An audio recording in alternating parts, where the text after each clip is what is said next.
Do we press continue? Yes, please. Okay. Okay. Good evening. I'm Toby Katz, and on behalf of the Sisterhood of Temple Israel of Great Neck, welcome back to part 2 of The Power of Music to Ignite Social Change. We'll look at the impact of popular music on some of the major events that shaped American history. We'll look at some of the seminal events in American history, and using music videos, we'll illustrate representative songs, we'll examine the history behind the song, the impact of the song on the people who first heard it and sang it, and the events that inspired the song. And as you listen to each video, put yourself in the place of the people who first heard the song. What did it mean to them, and what did it inspire them to do? Just admit one more person. Okay, tonight we begin with the Great Depression. And by the way, if you missed part 1 or want to see it again, it's on our YouTube site, and it's on The Power of Music Part 1. So you can go back if you want to see it, or if you want to see it again, or share it with somebody. The 1920s and 1930s saw extreme political and social divisions in our country. There was fear and hatred of African Americans. Asians was called the Yellow Peril. Immigrants, Catholics, Jews, anti-Semitism was rampant. The Ku Klux Klan was a powerful force in the North as well as in the South. And the Union movement and its call for social justice was considered a threat to the American way of life. It was a rough period. Add to the mix the Great Depression, with massive unemployment and population upheavals. Brother, Can You Spare a Dime was written in 1930 by Yip Harburg, who also wrote the lyrics to The Wizard of Oz. It tells the story of those who fought in the World War, built the country's infrastructure, were promised a part of the American dream, and now found themselves on the breadline. Let's listen.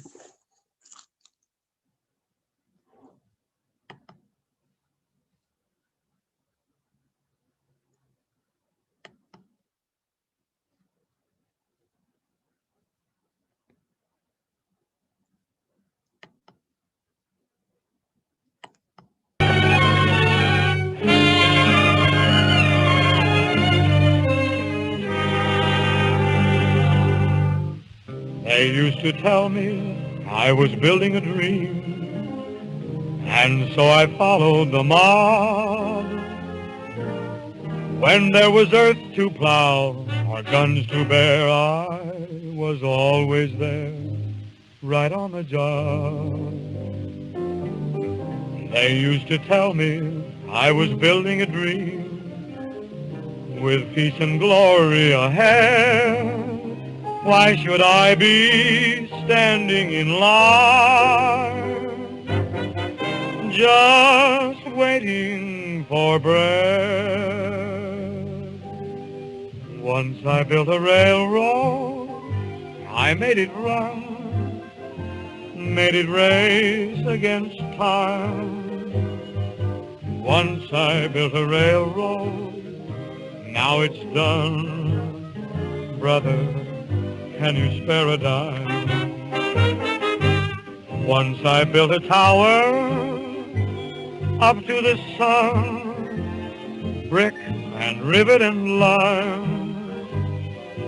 Once I built a tower, now it's done. Brother, can you spare a dime?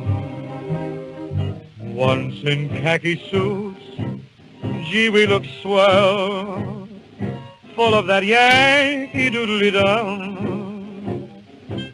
500,000 boots went slogging through hell, and I was the kid with the drum. Say, don't you remember They called me Al. It was Al all the time. Why don't you remember? I'm your pal. Say, buddy, can you spare a dime?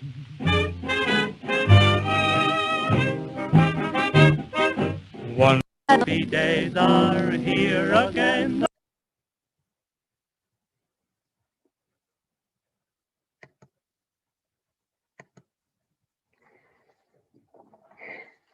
As I said, this was a time of tremendous division within this country. This song was included in a 1932 musical that was called Americana. Now, there were some in the Republican Party who objected to the song. They described it as anti-capitalist. However, it was recorded by Bing Crosby, Rudy Valley, Al Jolson, and it became a hit despite the political objections because the words unfortunately resonated with too many people. The other song of the Depression was Franklin Roosevelt's 1932 campaign song, Happy Days Are Here Again, and we started to play it.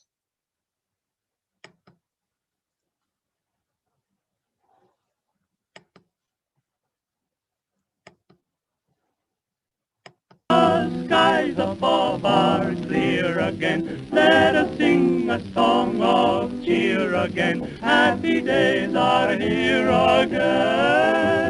All together shout it now. There's no one who can doubt it now. So let's tell the world about it now. Happy days are here again. Your cares and troubles are gone. There'll be no more from now on. Happy days are here again. The skies above are clear again. Let us sing a song of cheer again. Happy days are here again.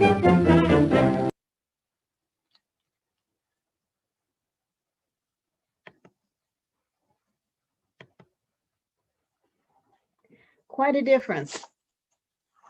Quite a difference. Let's compare both songs.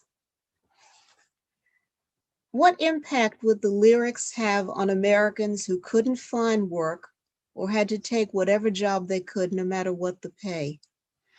Would Happy Days Are Here Again actually bring them hope, do you think, that maybe better times are coming? Or do you think it would make them feel that they were truly forgotten? It's something to think about. Let's move up a few years. Irving Berlin wrote God Bless America in 1918 during World War I. It was written for an army show. It didn't quite fit in with the format, so he put it aside until 1938, when Kate Smith asked him for a patriotic song. In 1938, Americans following events in Europe knew that war was coming. The question was, would the United States be able to stay out? This issue is addressed in the opening lines of the song. While the storm clouds gather far across the sea, let us swear allegiance to a land that's free. Let us all be grateful for a land so fair as we raise our voices in a solemn prayer. Berlin changed some of the original lyrics for Kate Smith. Originally, the lyrics read, "Stand beside her and guide her to the right with the light from above." He changed "to the right" to "through the night" because he thought "to the right" would actually be a political statement, and he wanted this to be apolitical. This is a prayer. It's asking God to bless and protect our country. Compare it to the Battle Hymn of the Republic that we looked at last time, in which God is portrayed as a warrior marching with the troops and the Union cause as a holy cause. There's a difference.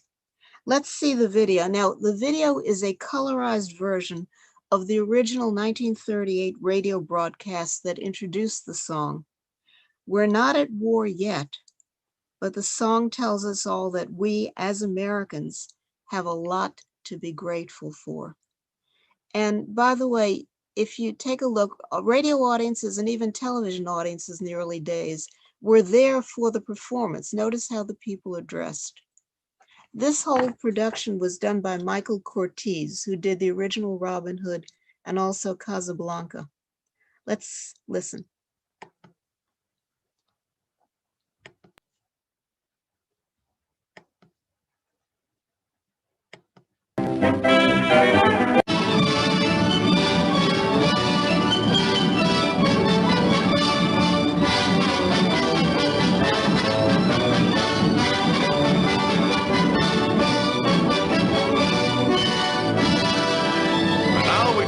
Pleasure in presenting to you the star of our program, Miss Kate Smith. Hello, everybody.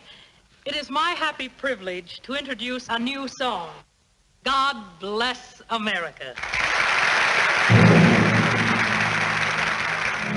While the storm clouds gather far across the sea,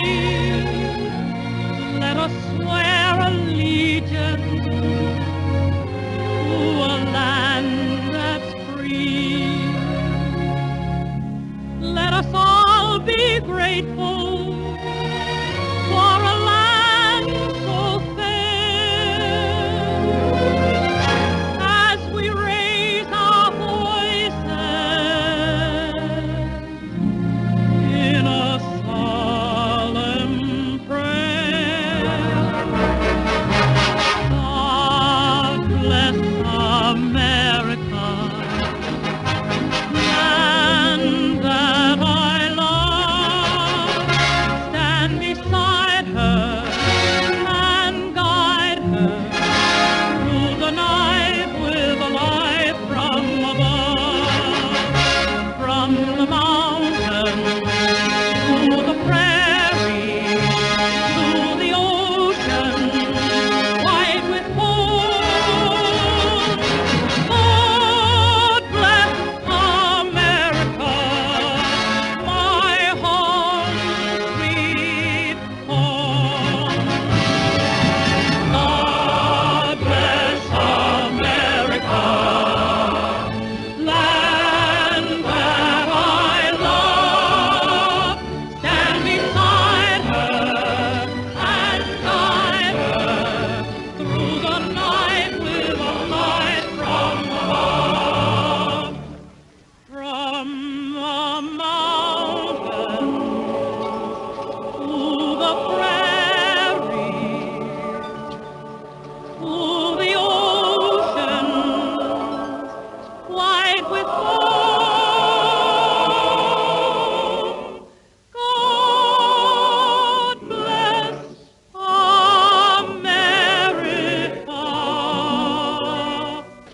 my home, sweet home. From the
Very beautiful.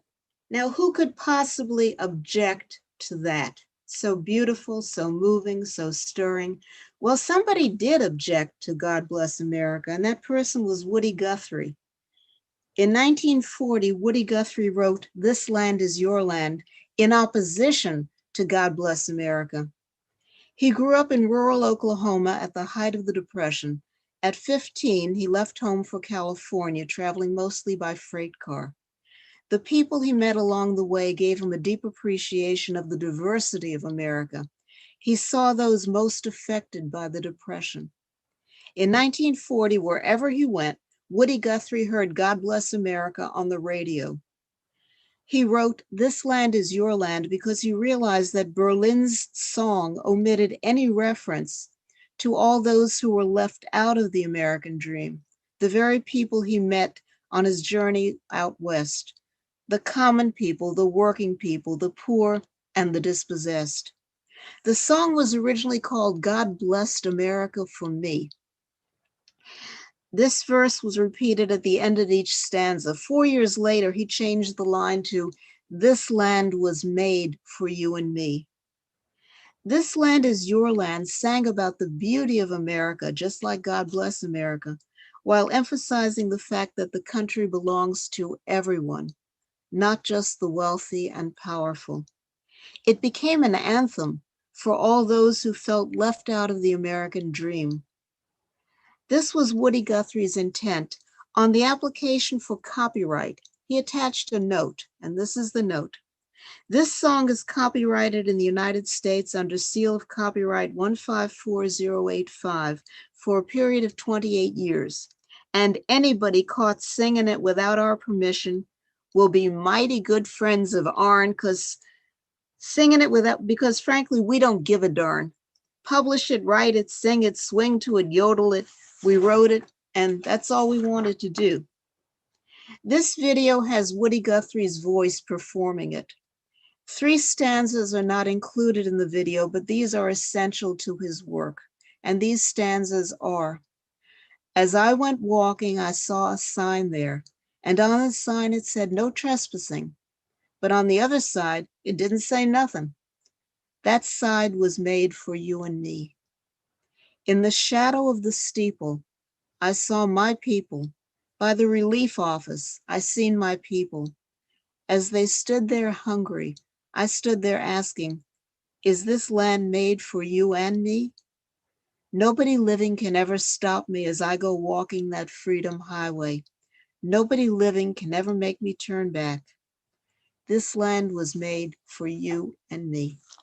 Let's listen.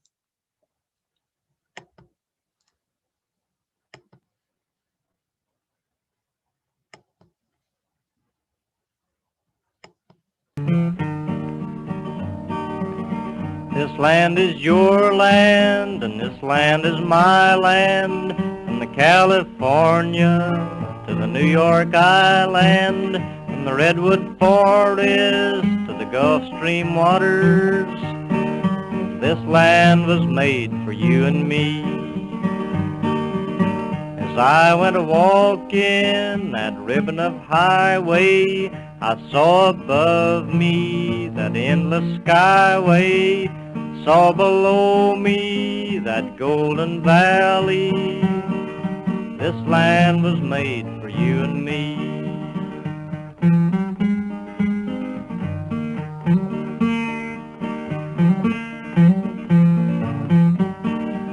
I roamed and rambled, and I followed my footsteps to the sparkling sands of her diamond deserts. All around me a voice was sounding, this land was made for you and me. When the sun comes shining, then I was strolling in the wheat fields waving and the dust clouds rolling. The voice was chanting as the fog was lifting, this land was made for you and me.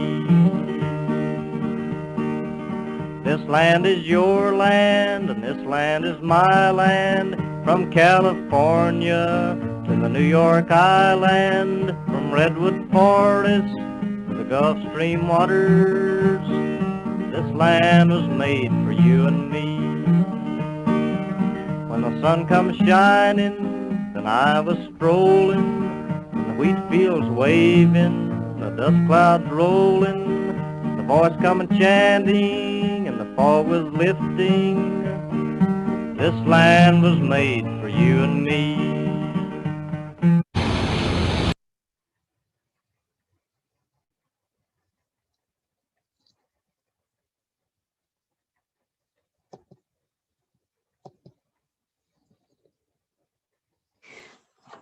That's his own voice.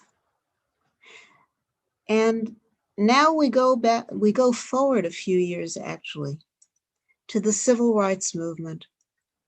We Shall Overcome, the anthem of the civil rights movement, was actually based on the lyrics of a song written in 1903.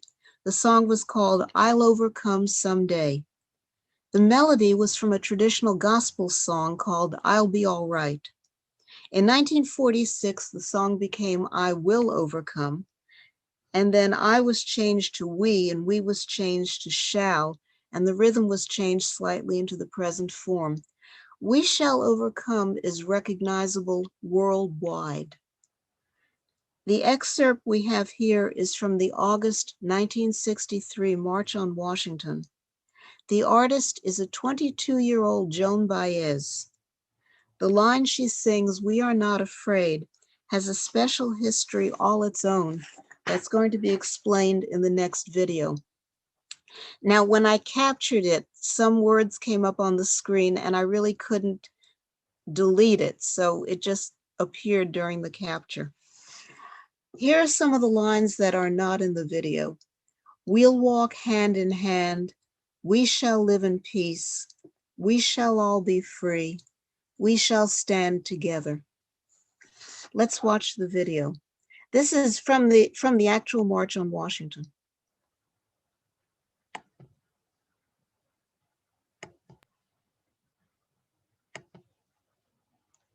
We are not afraid. We are not afraid.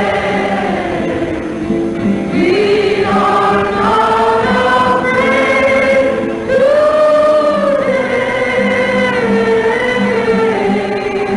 Oh, deep in my heart, I do believe we shall overcome someday. We overcome. We shall overcome. We shall overcome. We shall overcome someday. Oh, deep in my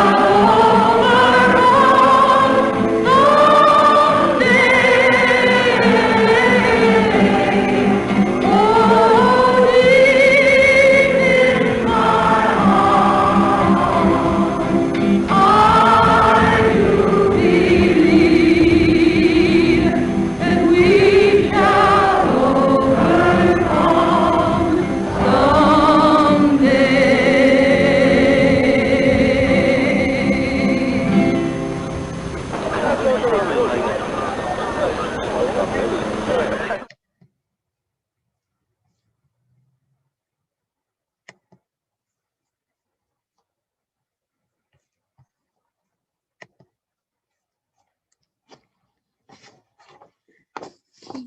The next video is actually self-explanatory. The only thing is the sound is not very loud. I tried to make it louder, but you may have to adjust your own audio. It's an interview with Jamila Jones, who as a 14-year-old girl spontaneously composed the line, "We are not afraid," that you heard Joan Baez sing. And that became part of We Shall Overcome. She talks about her stay at the Highlander Folk School in Tennessee. The Highlander School was a training ground for activists. In the 1940s, it was a training ground for labor organizers who were trying to organize the farm workers in the South. And starting in the 50s, it was a training school for the civil rights movement. Martin Luther King stayed there, Rosa Parks stayed there, Pete Seeger stayed there.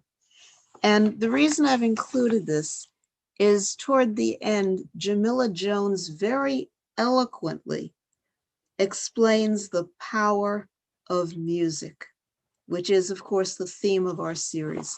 So let's listen.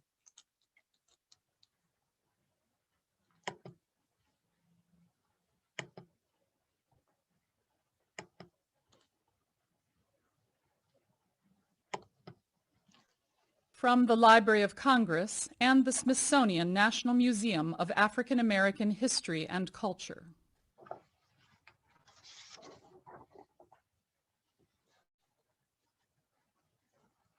I have read two different accounts for how you are credited with adding a very important verse to We Shall Overcome.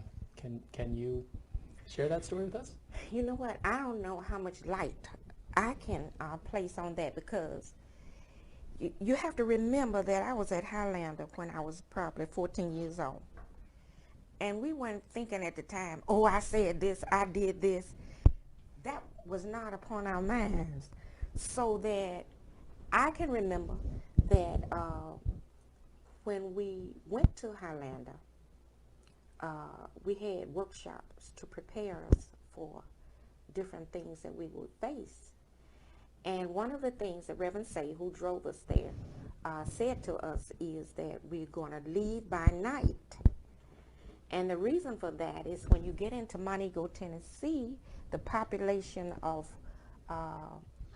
blacks, the population is just one, and that was Septima Clark.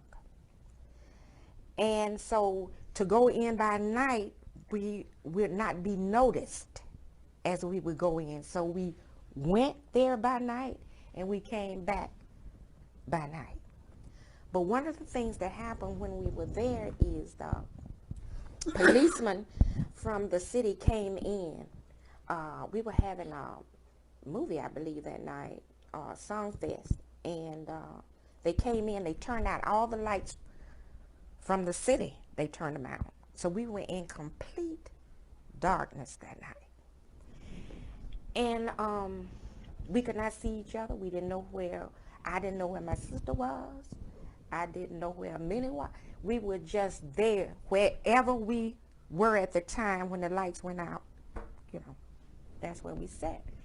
And so all these policemen came in, and all we could see basically is the billet club waving, and the butts of their guns, you could see it shining from their holster.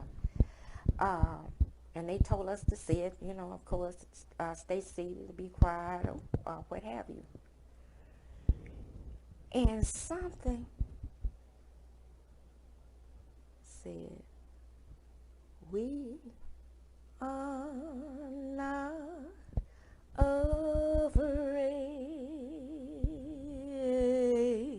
And everybody started saying, we are not.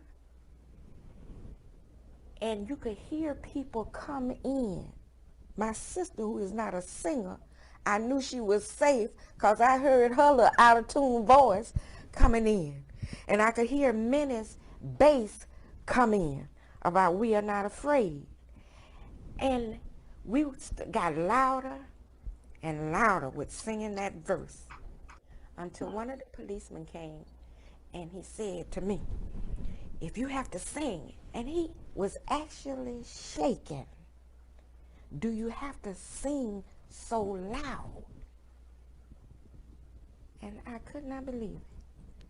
Here these people had all the guns, the billy clubs, the power, we thought. And he was asking me with a shake if I would not sing so loud. And it was that time that I really understood the power of our music. How powerful it was, that it unnerved him so much that he had to come and ask that I not sing so loud. And I can just tell you that I got louder and louder. And somehow, even the nature out there in that darkness, because everywhere was dark, but it looked like our voices blended that night to the point of complete harmony and beauty. And from then on, I knew exactly how powerful our songs were. This has been a presentation of the Library of Congress and the Smithsonian National Museum of African American History and Culture.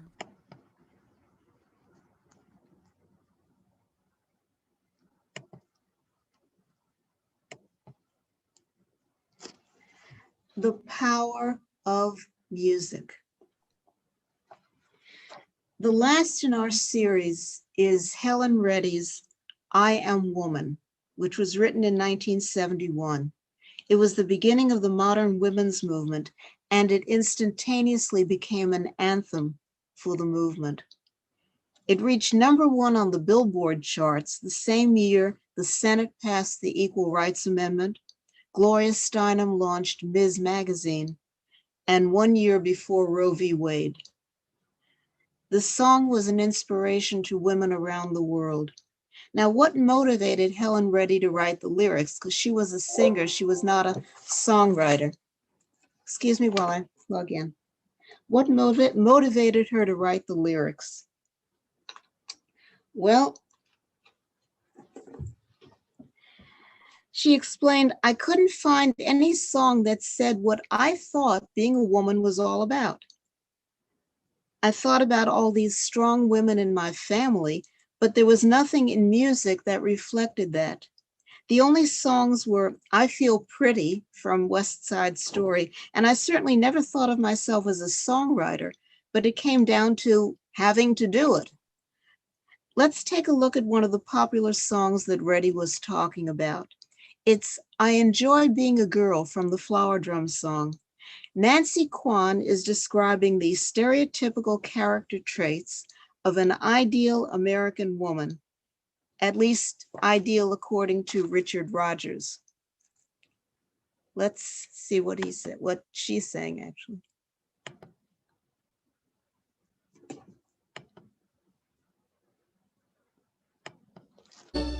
I'm a girl, and by me that's only great. I am proud that my silhouette is curvy, that I walk with a sweet and girlish gait, with my hips kinda swivelly and swervy. I adore being dressed in something frilly when my date comes to get me at my place. Out I go with my Joe or John or Billy, like a filly who is ready for the race. When I have a brand new hairdo, with my eyelashes all in curl, I float as the clouds on air do. I enjoy being a girl. When men say I'm cute and funny, and my teeth aren't teeth but pearl, I just lap it up like honey. I enjoy being a girl. I flip when a fella sends me flowers. I drool over dresses made of lace. I talk on the telephone for hours with a pound and a half of cream upon my face. I'm strictly a female, and my future I hope will be in the home of a brave and free male who'll enjoy being a guy, having a girl like me.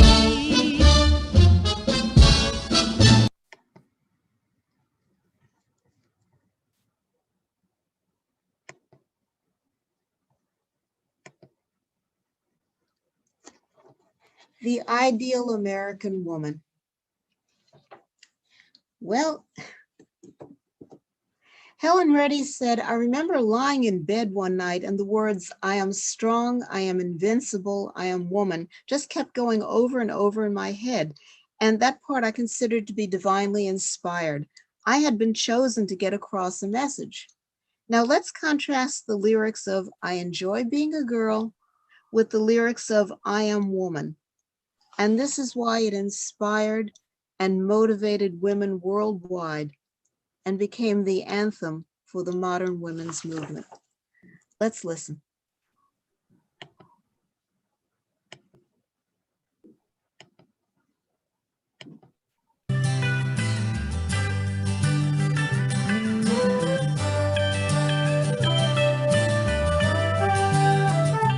I am woman, hear me roar, in numbers too big to ignore. And I know too much to go back and pretend. 'Cause I've heard it all before, and I've been down there on the floor. No one's ever gonna keep me down again. Whoa, yes, I am wise, but it's wisdom for the pain. Yes, I paid the price, but look how much I gained. If I have to, I can do anything. I am strong. I am invincible. I am woman.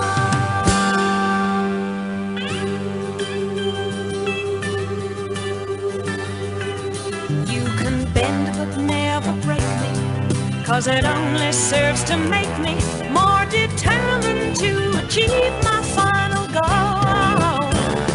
And I come back even stronger, not a novice any longer, 'cause you've deepened the conviction in my soul. Oh yes, I am wise, but it's wisdom for the pain. Yes, I paid the price, but look how much I gained. If I have to, I can do anything. I am strong. I am invincible. I am woman.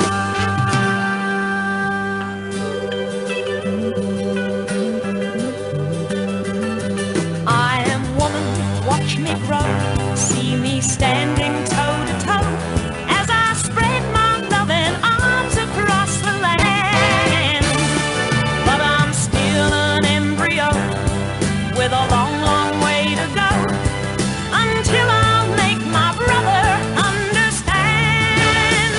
Oh yes, I am wise, but it's wisdom for the pain. Yes, I paid the price, but look how much I gained. If I have to, I can face anything.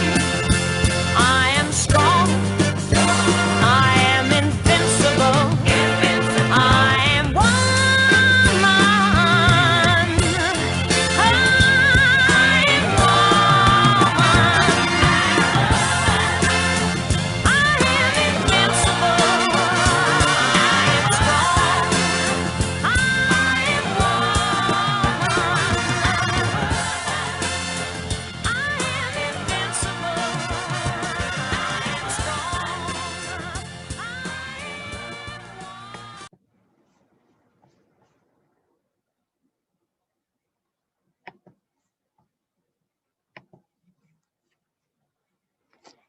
This was at the very beginning of the modern women's movement. And people were first beginning to find their voices, actually. In 1973, I Am Woman was sung at the closing banquet of the National Organization for Women's annual convention. Betty Friedan, the founding mother of the modern women's movement, invited Helen Reddy to sing her signature song. Betty Friedan remembered, suddenly women got out of their seats and started dancing around the hotel ballroom and joining hands in a circle that got larger and larger until maybe 1,000 of us were dancing and singing, I am strong, I am invincible, I am woman. It was a spontaneous, beautiful expression of the exhilaration that they felt that night. For centuries, women were told what we have to think, what we have to do, how we have to behave, what our goals in life have to be. We were also told what we can't do, genetically, temperamentally, intellectually. We can't excel at science or math. We can't assume leadership positions in government or industry or the military. We were told everything we shouldn't do or can't do. And here was a song telling us, I am strong. I can do anything. It was started a revolution. The power of music to ignite social change. Now we have some time for questions. So I'm going to ask you, if you want to ask a question, find participants on the bottom of your screen, click on participants. When the column opens up on the right, find your name.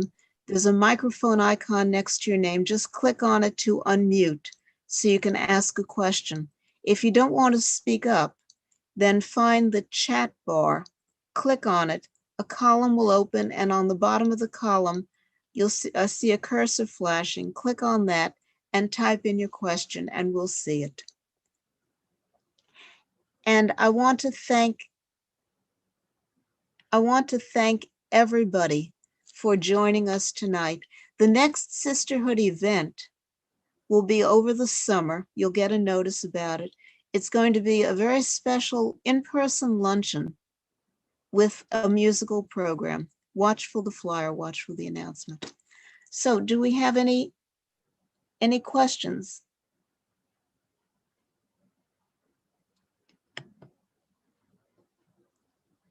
Any questions? No questions. Toby, you cover everything so thoroughly and so interesting. It's hard to have a question. You've covered everything, and it was a wonderful evening and a wonderful second session. So thank you so much from all of us. Thank you. That's Karen Ashkenazi, our Sisterhood president. Yeah, I don't know how to figure this out. Yep, you just get my hands. Sorry. Oh, that's perfect. Okay, you have nice hands, Karen. It's okay. Thank you. Okay, again, I thank everybody for coming. Thank you, And Toby. I think we have a different view of music now. Very different view. Thank you. Oh, Joan. Joan. Wait, Joan, we can't hear you. You have to unmute yourself. Joan, unmute yourself. I did. I unmuted. Okay. I just, you're terrific, Toby. You covered it beautifully, and it was a very exciting evening. I'm just walking on my promenade outdoors, listening to you. Oh, thank you. Fabulous. You're great. Toby, that was absolutely fantastic. Thank you so much. Great job. Very interesting. Irene and Fred. Oh, hey, Irene and Fred. Hi, Irene. How are you? All's well. Doing great. We're all catching up with each other. I'm very glad that all of you were able to join us. If you missed the first one, it's on our YouTube page, and this will also be on our YouTube page. And I thank everybody for coming. And if nobody has any other questions or anything else, then I thank you all and have a very pleasant evening. And oh, no, I forgot something most important. Thank you, Jamie Kahn, who arranged all of my videos into one program so it would be seamless. And thank you, Jamie. It worked so perfectly. Thank you very, very much.